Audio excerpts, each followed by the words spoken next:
तळोदा प्रकल्पांतर्गत रानभाज्या महोत्सवाचे आयोजन। आयुर्वेदात महत्त्व असलेल्या पौष्टिक रानभाज्या स्टॉलवर उपलब्ध। डोंगरदऱ्या, माळराने, जंगलांच्या कुशीत नैसर्गिकरित्या उगवणाऱ्या रानभाज्यांचा एक आगळावेगळा महोत्सव तळोदा शहरात रंगला। अंबाडी, तांदळा, कढीपत्ता, हरभरा भाजी, खाटगुला, बोंदिना, गुराणी, सेल्टा मोहर आदीसह अनेक दुर्मिळ रानभाज्यांनी महोत्सव फुलून गेला। तळोदा एकात्मिक आदिवासी विकास प्रकल्पच्या वतीने रानभाजी महोत्सवाचे आयोजन करण्यात आले। पारंपरिक रानभाज्यांची ओळख निर्माण व्हावी, शहराच्या ठिकाणी बाजारपेठ उपलब्ध व्हावी, शहरी भागात लोकांना रानभाज्यांची आयुर्वेदिक तसेच त्यात असलेले पौष्टिक मूल्य यांचे महत्त्व पटवून देणे म्हणून तळोदा प्रकल्प योजनेअंतर्गत रानभाज्या महोत्सव आयोजन केले। ओके, नमस्कार।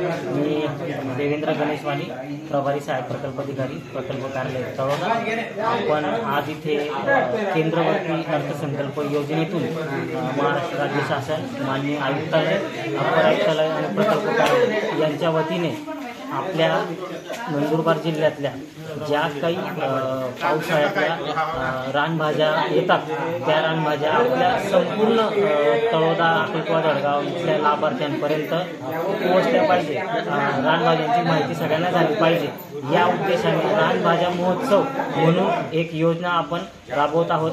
सदर योजना जे काही आपले आदिवासी शेतकरी लाभार्थी आहेत यांच्या विक्रीतून त्यांचा जो उत्पन्नाचा स्रोत तो वाढला पाहिजे हा उद्देश ठेवून आपण प्रत्येक तालुक्याच्या ठिकाणी आणि जिथे जिथे आठवडी बाजार आहे तिथे आपण हा महोत्सव राबवणार आहोत।